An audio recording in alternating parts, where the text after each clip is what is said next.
Salut!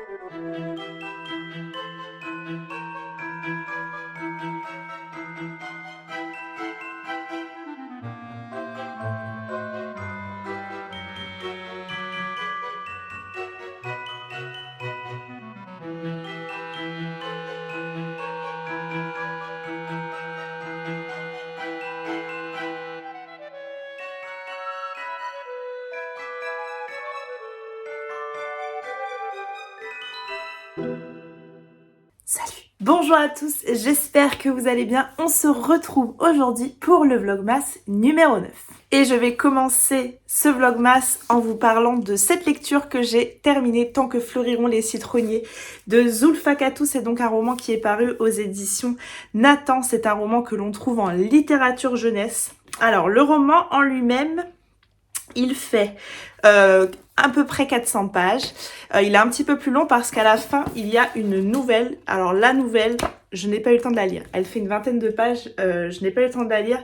Et j'ai un autre livre qui va arriver aujourd'hui, que je dois lire tout de suite. Je vous en parlerai un petit peu plus tard dans ce vlogmas. Du coup, c'est pour ça. J'ai terminé hier soir le roman. Et je me suis dit que je me garderais la nouvelle pour après. Tant que fleuriront les citronniers, c'est un roman qui se passe en Syrie, lorsque le printemps arabe explose et que le peuple se révolte contre le régime tyrannique de Bachar al-Assad. On est en 2011 et voilà, on va suivre Salama, une jeune femme qui à cette époque est étudiante en pharmacie, qui a un frère qui va très certainement épouser une de ses meilleures amies.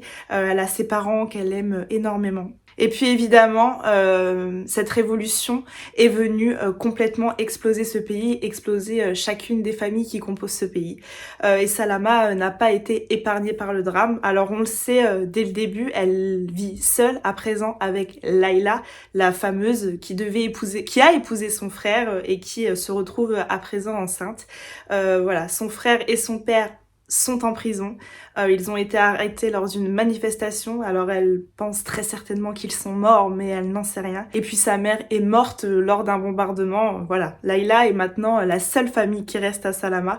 Et elle tente tant bien que mal, toutes les deux, de survivre dans ce pays. Elle était donc, je vous l'ai dit, étudiante en pharmacie.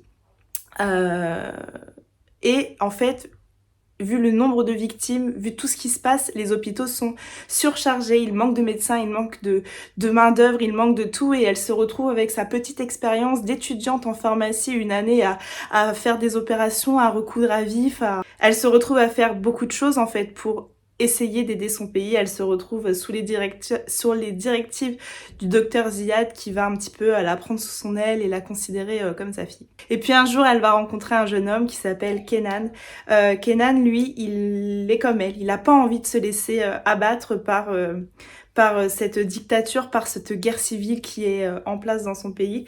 Et lui, il a envie de montrer au monde entier comme le pays est torturé, comme on fait subir des choses absolument effroyables aux enfants, comme on fait vivre des choses effroyables aux femmes, à la population, aux personnes les plus faibles, et comme la population est maltraitée.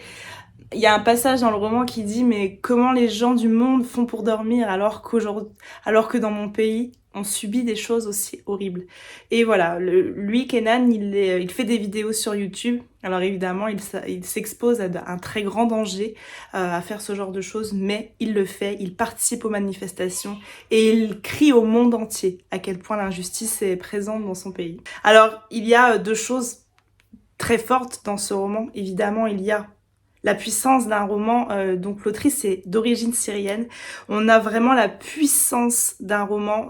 Il se passe des choses absolument effroyables. Je pourrais pas vous donner de qualificatif, hein. Je pense que vous imaginez les choses absolument effroyables qui se passent dans ce genre de pays.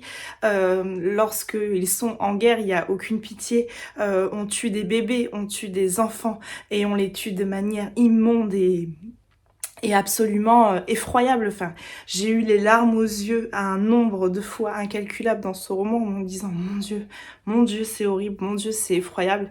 Et en fait, ça me ça me mettait les frissons parce qu'en fait je sais que c'est le reflet de la réalité, que c'est pas une fiction, que c'est pas inventé, que toutes ces choses absolument horribles ont eu lieu. Il y a notamment un passage dans ce roman qui est extrêmement difficile, c'est quand quand le régime de Bachar al-Assad a décidé de ne plus utiliser les bombes, que les bombes en tout cas, ou les tireurs en pleine rue, etc.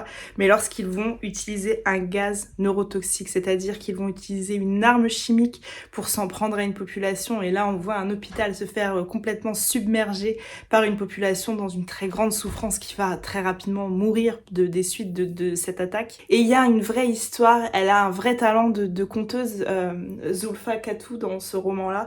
Il y a également évidemment cette romance qui se profile entre Salama et Kenan, on s'en doute dès le début, de toute façon c'est même marqué sur la couverture, je dirais, qui vient un petit peu réchauffer l'atmosphère et ils se disent régulièrement raconte-moi quelque chose de beau. Et ça vient donner beaucoup de lumière, beaucoup d'espoir à ce roman. En fait, l'histoire elle est portée par la promesse que Salama elle a faite à son frère de protéger Layla. Et Layla elle est enceinte et en fait ce qu'il faut faire eh bien c'est la faire sortir du pays. Et on sait tous aujourd'hui comment ça se passe en fait pour sortir du pays. C'est-à-dire qu'il faut payer des sommes excessives, donner presque tout ce qu'on a pour prendre un bateau, on en a vu je ne sais pas combien couler en mer, on a vu les images, on sait que ça s'est passé comme ça. Donc voilà, on tremble tout le long pour tous nos personnages. Il vient sacrément remuer, sacrément t'accrocher les tripes celui-ci. Et voilà, je peux que vous conseiller de lire un titre aussi lumineux, avec une plume, vraiment une très jolie plume. C'est pas une histoire qui est tombée dans le pathos, le drama, où on te fout des bombes toutes les 4 pages. Non, il y a vraiment un vrai récit. Il y a vraiment une très belle histoire. En tout cas, j'ai réussi à être parfaitement immergée dans cette atmosphère très lourde et pourtant qui sentait merveilleusement bon le citron. Elle crée une ambiance, Zulfa Katou, assez singulière pour un roman qui parle d'une guerre civile, qui parle d'une révolution. Et Salama est une leçon de courage et en même temps, elle est la voix de toutes les conséquences en fait d'une guerre sur un être humain. Et c'était vraiment très beau, j'ai adoré ma lecture. Voilà, du coup je vais me laisser digérer cette histoire, je pense que ça s'entend dans ma voix, elle m'a énormément émue. Et je lirai ensuite la nouvelle à la fin du roman, on le voit je crois, elle s'appelle Joie. Je vous avoue qu'aujourd'hui on est vendredi, que c'est la course, demain c'est le marché de Noël de l'école de mes enfants. Je fais partie de l'organisation et c'est un peu très compliqué aujourd'hui parce qu'en fait il y a plein de changements de dernière minute comme on adore. Et voilà, c'est un peu le gros casse-tête de ma journée, j'avoue que j'ai un peu la tête à ça. Je vous reprends.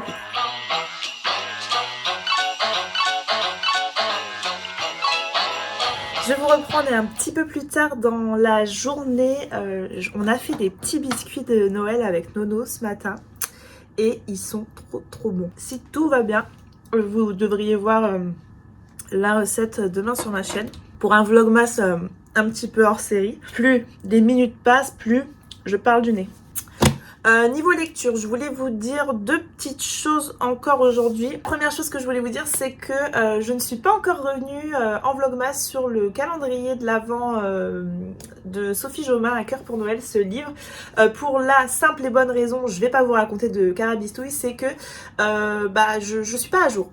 Voilà, j'espère rattraper mon retard ce week-end entre ma crève cette semaine, le marché de Noël demain, enfin vraiment je n'ai pas une seule minute à moi et du coup ouais, je ne suis pas du tout à jour sur ça. Il me reste 3 jours à détacher, donc voilà, je vais rattraper mon retard ce week-end et je pourrai vous en parler dès la semaine prochaine dans les vlogmas. Ensuite, la nouvelle ENC que je fais attaquer, c'est donc une ENC des éditions Hurlevent. Et il s'agit du nouveau roman de Chanel Malka. Chanel Malka, j'ai déjà lu un roman d'elle. C'est le premier roman que j'ai lu en tant que voix Hurlevent l'année dernière, qui était donc La Duchesse de Buckingham, que j'avais beaucoup aimé. J'avais d'ailleurs eu la chance de rencontrer l'autrice avec qui Enfin, j'avais participé même à son shooting photo qui avait eu lieu à Paris pour le lancement de son livre. Enfin bref, j'ai un attachement très particulier du coup pour Shannon. Et parce que voilà, elle a lancé un peu cette aventure des voix et parce que j'ai eu la chance de la rencontrer, j'ai des chouettes photos avec elle, un chouette moment de partage, donc voilà.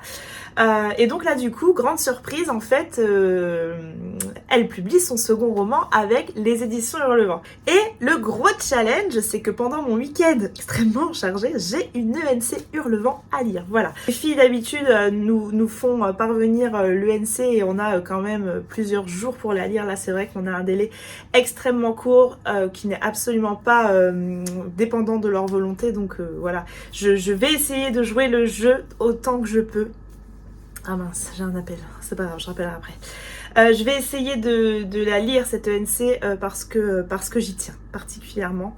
Donc voilà, en fait je dois rendre mon avis lundi. Donc voilà, ce soir je dois préparer des choses pour le marché de Noël chez quelqu'un, donc je ne serai pas là. Demain c'est le marché de Noël, c'est le gala de patin. Dimanche c'est le spectacle au village. J'avais promis, enfin je pense emmener les garçons au cinéma, enfin voilà. J'ai un week-end très chargé, je vais essayer de caser cette ENC dedans. Je vais essayer de vous trouver la 4e sur internet pour vous en parler tout de suite. Alors, 1911, Saint-Pétersbourg. Catherine, jeune, noble anglaise, lassée de sa vie à Buckingham Palace et de son mariage mal assorti, se rend en Russie à l'occasion de l'anniversaire de la grande duchesse Olga Romanov. Entre bals grandioses, opulences impériales et complicité familiale, elle découvre le quotidien à la cour du palais d'hiver. 1917, affaibli par la Grande Guerre et les conflits internes, l'Empire russe ne parvient pas à repousser la révolution qui menace depuis des années. Entre amour, complot, trahison, le destin tragique des Romanov se dessine. Catherine parviendra-t-elle à sortir de sa prison de glace? Donc voilà, je vais lire ça ce week-end. En tout cas, je vais essayer au maximum de lire ça.